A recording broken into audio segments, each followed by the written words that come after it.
بسم اللہ الرحمن الرحیم۔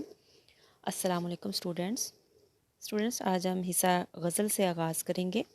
ویسے تو غزلیات ہم کافی کر چکے، تقریباً ایک دو غزلیات رہتی تھی، لیکن پھر بھی اگر کوئی اسٹوڈنٹ لیکچر مس کیا ہو یا چھٹی پر ہو تو ہم شروع سے جو ہے وہ حصہ غزل سٹارٹ کر رہے ہیں۔ غزل کے اشعار کی تشریح کا جو سوال ہے وہ 10 نمبر پر مشتمل ہوتا ہے۔ ان میں سے 1 نمبر شاعر کے نام کا ہوتا ہے اور جس میں سے باقی 9 نمبر جو ہیں وہ اشعار کی تشریح کے لیے ہوتے ہیں، اور شاعر کا درست نام لکھنا چاہیے۔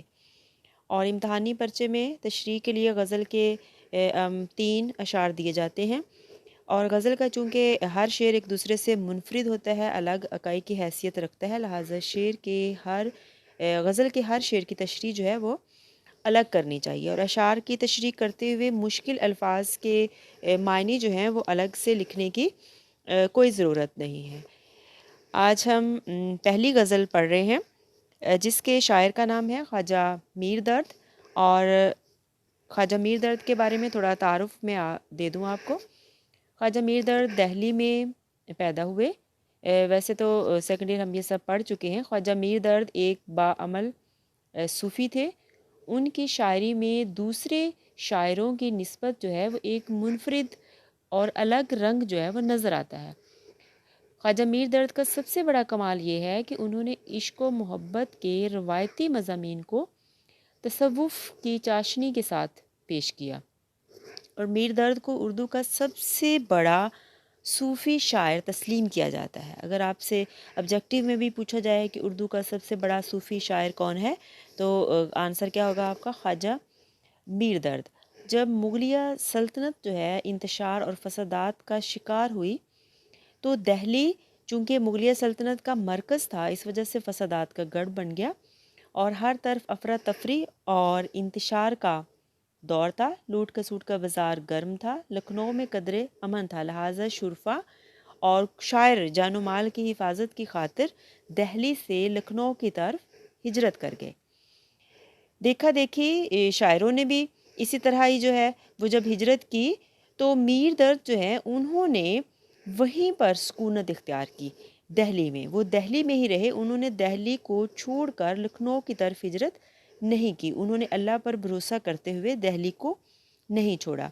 خواجہ میر درد کا ایک دیوان فارسی میں ہے اور دوسرا دیوان جو ہے وہ اردو میں ہے، اور خواجہ میر درد کی شاعری کا موضوع جو ہے وہ تصوف ہے، یہ آپ یاد رکھیے گا۔ پہلا شعر ہم پڑھتے ہیں۔ کام مردوں کے جو ہیں سو وہی کر جاتے ہیں، جان سے اپنی جو کوئی کے گزر جاتے ہیں۔ خواجہ میر درد غزل کے مطلع میں، جیسے کہ آپ کو پتہ ہے کہ غزل میں سب سے پہلے غزل کا پہلا شعر غزل کا مطلع ہوتا ہے، غزل کا آخری شعر جس میں شاعر نے اپنا تخلص استعمال کیا ہوتا ہے وہ غزل کا مقطع ہوتا ہے، غزل کے لیے ردیف ہوتی ہے، غزل کے لیے قافیہ بھی ضروری ہوتا ہے۔ خواجہ میر درد ایک باعمل صوفی شاعر تھے۔ خدا کی راہ میں جان دینا ان کے لیے کوئی بڑی بات نہ تھی۔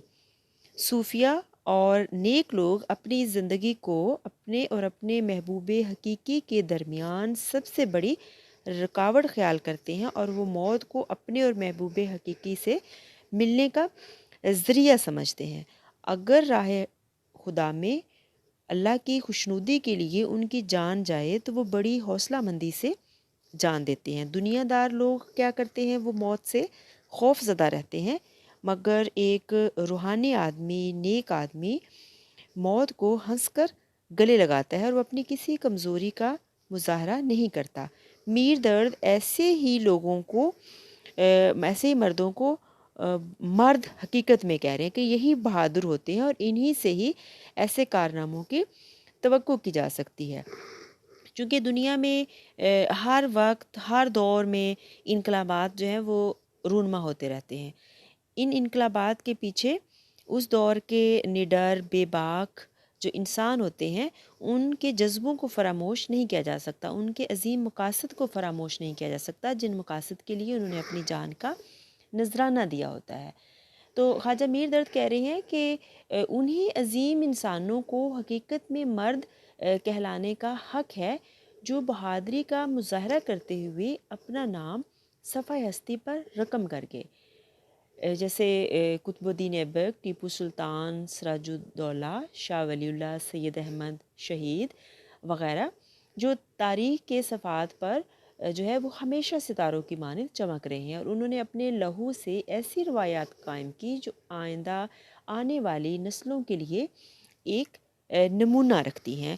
اور وہی مرد حقیقت میں ہوتے ہیں کہ جن کے قول اور فعل میں کوئی تضاد نہیں ہوتا، اور جو راہ عشق میں جان دینے کے دعوے تو بہت سارے لوگ کرتے ہیں، مگر جان صرف چند لوگ دیتے ہیں۔ اب جان سے گزر جانا محاورہ ہے۔ اب ہم دوسرا شعر دیکھتے ہیں۔ موت کیا آ کے فقیروں سے تجھے لینا ہے، مرنے سے آگے ہی یہ لوگ تو مر جاتے ہیں۔ فقیروں سے مراد ہوتا ہے درویشوں۔ مرنے سے آگے، اس سے مراد ہے مرنے سے پہلے۔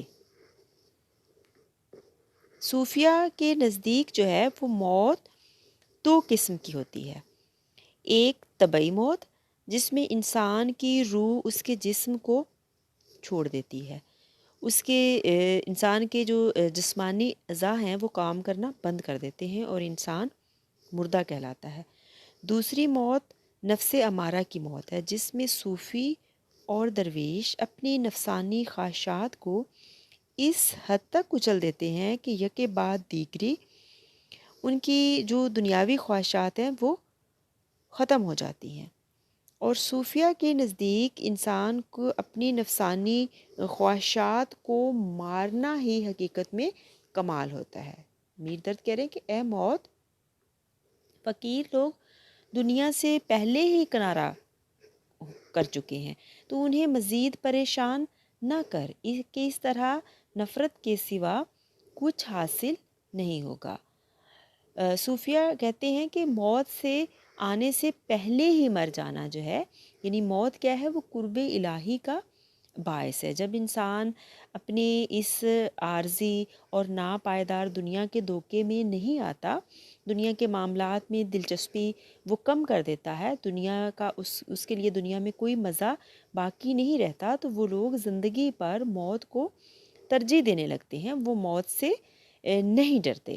اور اہل تصوف، چونکہ پہلے بھی ہم نے بات کی کہ خواجہ میر درد جو ہیں وہ ایک باعمل صوفی شاعر ہیں، اور جو اہل تصوف ہوتے ہیں وہ طبعی موت جو ہوتی ہے اس کو دیدار الہی اور انسانی زندگی کے درمیان جو ہے وہ ایک پردہ شمار کرتے ہیں، یعنی اس میں کوئی شک نہیں کہ موت ایک اٹل حقیقت ہے، تاہم سب کچھ سمجھنے کے باوجود اس انسان کا اس جہان فانی میں دل لگا کر موت سے گریزہ جو ہے وہ دکھائی دیتا ہے۔ تو ایک درویش کا تجربہ جو ہوتا ہے وہ اس کے بالکل برعکس ہوتا ہے، وہ دنیا میں دل لگاتا ہے، نہ ہی وہ موت سے گھبراتا ہے۔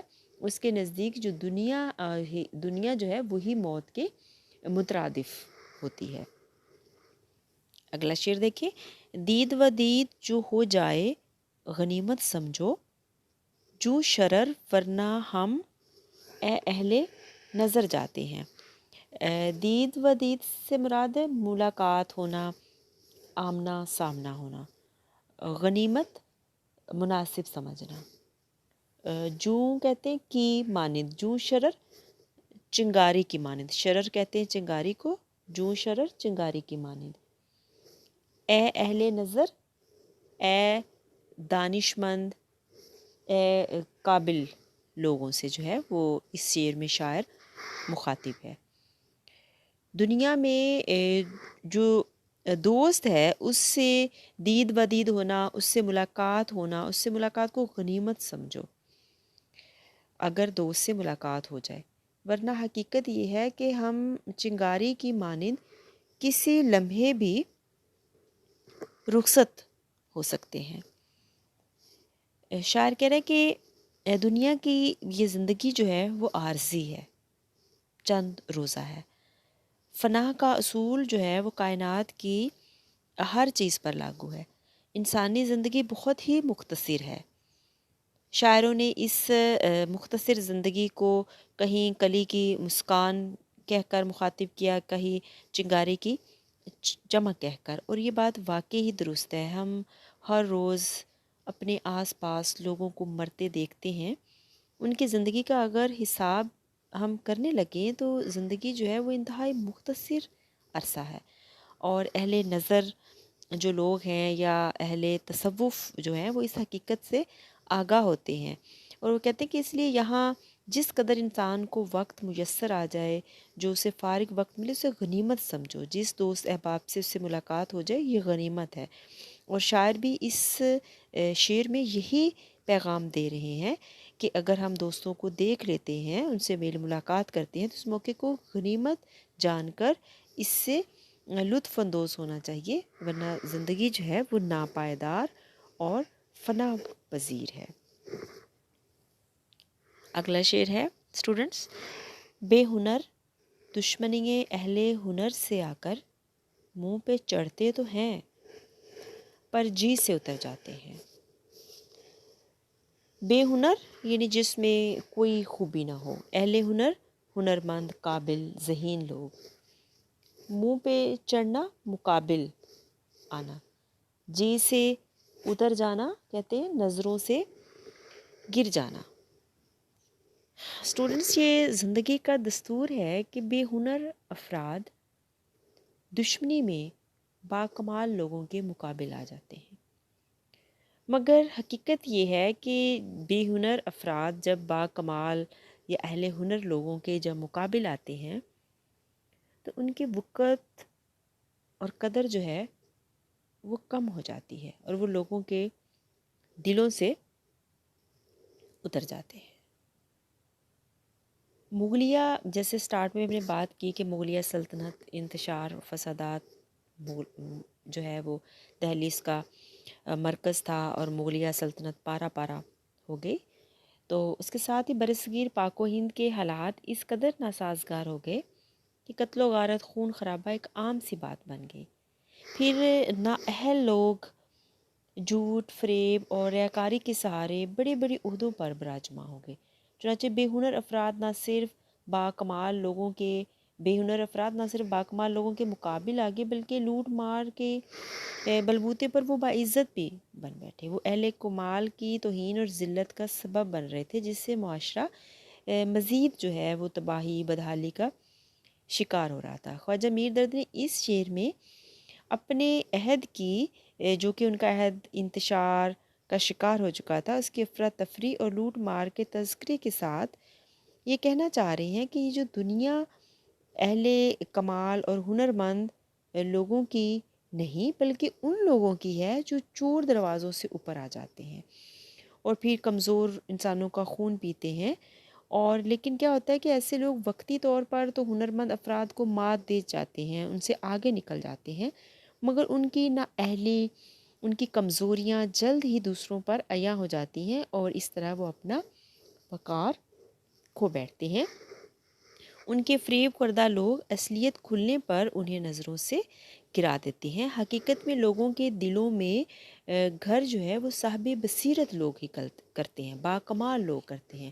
شاعر نے ہنرمند اور اہل ہنر بے ہنر کے جو ہے وہ متضاد الفاظ کو بڑی خوبصورتی سے استعمال کیا ہے کہ بے ہنر لوگ اگر اہل ہنر سے دشمنی کر کے ان کا حق چھین بھی لیتے ہیں، ان کے مقابل آ بھی جاتے ہیں، اگر وہ عزت وقتی طور پر حاصل کرتے ہیں تو وہ عزت وقتی ہوتی ہے، ورنہ اس کے بعد وہ دوسروں کے دلوں سے اتر جاتے ہیں۔ اگلا شعر دیکھیں: ہم کسی راہ سے واقف نہیں جو نور نظر، رہنما تو ہی تو ہوتا ہے جدھر جاتے ہیں۔ جو کہتے کی مانند، رہنما رہبر، جدھر یعنی جس طرف۔ اب جس طرف انسان جاتا ہے اس کا رہبر، اس کا رہنما ایک ہی ذات ہوتی ہے، اور وہ کون سی ذات ہوتی ہے؟ وہ اللہ تعالیٰ کی ذات ہے۔ سے قرآن کریم میں ارشاد ہے: ان الہدا ہدای اللہ، بلا شبہ دنیا میں رہنمائی جو ہے صرف خدا کی ہی ہے۔ یعنی انسان جتنا بھی باکمال ہو جائے، جتنی بھی اس کے پاس ڈگریاں ہوں، جتنا بھی اس کے پاس علم ہو، اس کا سارا علم جو ہے وہ ناقص اور نامکمل ہے۔ دنیا اور آخرت کے متعلق ساری ہدایت اور رہنمائی اللہ تعالیٰ کی طرف سے ہی ہے، جو اس نے اپنے پیغمبروں کی معرفت اپنے بندوں تک پہنچائی۔ پھر یہ سوال کہ کون سی راہ صراط مستقیم ہے اور کون سا راستہ انسان کو گمراہی اور ضلالت کی طرف لے جاتا ہے، اسی یقین پر آ کر حل ہوتا ہے کہ انسان اپنے تمام تار علم کے باوجود اللہ تعالیٰ کی ہدایت کا محتاج ہے۔ میر درد بھی اس شعر میں یہی کہہ رہے ہیں کہ اے اللہ تعالیٰ، اے خداوند، ہمیں کسی راستے کا علم نہیں، ہمیں یہ نہیں پتہ کہ کون سا راستہ حق کا ہے، کون سا راستہ جو ہے وہ صداقت کا راستہ ہے۔ ہم جدھر جاتے ہیں تیری رہنمائی ہمارے ساتھ ساتھ ہوتی ہے۔ یوں ہم کیا ہوتا ہے کہ ہم اس رہنمائی سے، یعنی تیرے رہنما ہونے سے، ہم راہ راست سے بھٹکنے سے بچ جاتے ہیں۔ یعنی دنیا جو ہے اس میں بعض لوگوں نے یوں بھی اس شعر کی تشریح لی کہ شاعر یہ کہنا چاہ رہے ہیں کہ دنیا میں ہمارا کوئی اختیار نہیں، تو جبر کا فلسفہ میر درد نے پیش کیا ہے کہ جدھر ہماری قضا ہمیں لے جاتی ہے ہم ادھر ہی چلتے ہیں، تو ہم ادھر ہی چلے جاتے ہیں، یعنی انسان کی اپنی کوئی مرضی جو ہے وہ نہیں ہے۔ شاعر نے یہی چیز سمجھانے کی کوشش کی ہے کہ انسان کو دنیا کی وقتی کامیابی، غرور اور تکبر کا شکار نہیں ہونا چاہیے۔ کائنات میں انسان ایک انتہائی عاجز عنصر ہے۔ خالق کائنات کی عنایت نہ ہو تو انسان زمین پر چل بھی نہیں سکتا، اس لیے انسان کی اکڑ، اس کا غرور، تکبر کس کام کا جب وہ ایک ایک سانس کے لیے جو ہے وہ محتاج ہے۔ اگلا شعر دیکھیں۔ آہ معلوم نہیں ساتھ سے اپنے شب و روز، لوگ جاتے ہیں چلے سو کدھر جاتے ہیں۔ شب و روز متضاد الفاظ، یعنی دن اور رات۔ شاعر کریں کہ افسوس رات دن لوگ ہم سے بچھڑ رہے ہیں اور ہمیں یہ نہیں پتہ کہ وہ کدھر جا رہے ہیں، ان کی اگلی منزل کیا ہے، اور ہم ان کی اگلی منزل سے مکمل طور پر جو ہے وہ ہم بے خبر ہیں۔ میر درد ایک آفاقی ہمیشہ رہنے والی حقیقت کو خوبصورتی سے بیان کر رہے ہیں کہ یہ دنیا جب سے بنی ہے اس میں لوگوں کا آنا جانا ہے ہمیں، لیکن ابھی تک ہمیں یہ معلوم نہیں ہو سکا کہ لوگ کدھر سے آتے ہیں اور سب کو چھوڑ کر آخر کدھر چلے جاتے ہیں۔ آہ لفظ سے شاعر جو ہے وہ افسوس کا اظہار کر رہا ہے، جس سے شعر میں مزید خوبصورتی پیدا ہو رہی ہے کہ شاعر افسوس کے ساتھ یہ کہہ رہے ہیں کہ آج تک کوئی بھی جان نہیں پایا کہ ہمارے ساتھ شب و روز گزارنے والے لوگ، چلنے قدم سے قدم ملا کر چلنے والے لوگ، منصوبے بنانے والے ہمارے ساتھ لوگ، ہر حکمت عملی جو ہے وہ اس کا لاہ عمل ترتیب دینے والے لوگ ہمارے ساتھ پتہ نہیں کہاں سے آتے ہیں اور کدھر ہی چلے جاتے ہیں۔ یعنی شاعر ایک سوالیہ انداز سے بات کر رہا ہے جس سے شعر جو ہے وہ مزید خوبصورت ہو گیا، کیونکہ انسانی فطرت جو ہے اس میں تجسس پایا جاتا ہے، اور جو چیزیں انسان کی آنکھوں سے اوجھل ہو جاتی ہیں تو انسان ان کو جاننے اور سمجھنے کی پوری کوشش کرتا ہے، اس کے بارے میں سوالات کرتا رہتا ہے۔ تو میر درد بھی یہی چیز کہہ رہے ہیں کہ درد کچھ معلوم ہے، ایک اور جگہ میر درد کرتے ہیں، درد کچھ معلوم ہے یہ لوگ سب کس طرف سے آئے تھے کدھر چلے گئے۔ آگے غزل کا مقطع دیکھیں۔ تا قیامت نہیں مٹنے کا دل عالم سے، درد ہم اپنے عوض چھوڑے اثر جاتے ہیں۔ تا قیامت کہتے ہیں قیامت تک، دل عالم دنیا کا دل، عوض کہتے ہیں اپنے بدلے میں اپنی جگہ۔ شاعری کی یہ روایت ہے کہ ہر شاعر اپنے بارے میں مختلف دعوے کرتا ہے۔ خواجہ میر درد اردو کے صوفیانہ شاعری کے حوالے سے سب سے بڑے شاعر مانے جاتے ہیں، تو ان کی اس حیثیت کے بارے میں دوسری رائے نہیں ہے۔ میر تقی میر جو ہیں وہ بھی اردو کے عظیم شاعر گزرے ہیں، انہوں نے بھی اپنی شاعری میں کچھ دعوے کیے، اور غالب کے ہاں بھی یہی دعویٰ اپنی شاعری کے حوالے سے، جس سے غالب کا شعر ہے اور بھی دنیا میں سخنور بہت اچھے کہتے ہیں کہ غالب کا ہے انداز بیاں اور درد اس شعر میں اپنی مقبولیت کے حوالے سے یہ دعویٰ کر رہے ہیں کہ درد کی شاعری میں جو اثر ہے وہ قیامت تک برقرار رہے گا، اگرچہ ہمارا جسم ہمارا وجود ختم ہو جائے گا، مگر شاعری کے حوالے سے شاعر کہہ رہے کہ میرا پیغام ابدی ہے اور وہ ہمیشہ رہے گا۔ درد کا یہ دعویٰ درست بھی ہے کیونکہ ان کی شاعری جو ہے وہ عشق مجازی پر مبنی نہیں ہے یا پھر گل و گلزار کی اس میں کوئی ایسی بات نہیں ہے۔ تو شاعر کہہ رہے ہیں کہ جب تک شاعر کا یہ دعویٰ سچ بھی ثابت ہوا کہ جب تک اردو زبان ہے وہ قائم رہے گی، تب تک جو ہے وہ میر درد کی شاعری لوگوں کو جو ہے وہ اپیل کرتی رہے گی۔ تو شاعر کہہ رہے ہیں کہ ہم اپنے پیچھے جو ہے وہ اپنے بعد شاعری کی صورت میں ایسے اثر چھوڑے جا رہے ہیں کہ اس سے جو ہے وہ دوسرے لوگ جو ہیں وہ اس سے استفادہ حاصل کرتے رہیں گے۔ اور شاعر یہ بھی باور کرانا چاہ رہے ہیں کہ شاعر بننا یا صوفی شاعر بننا اس طرح اتنا آسان نہیں کہ ہنگامی طور پر انسان شاعر بن جائے، بلکہ شاعری جو ہے وہ میر درد کا خاندانی وصف ہے، اور یہ کہہ رہے ہیں کہ ان کی موت کے بعد بھی یہ رہے گا، کہ انشاءاللہ جو ہے وہ نیکسٹ غزل جو ہے وہ نیکسٹ لیکچر میں ہوگی۔ اللہ حافظ۔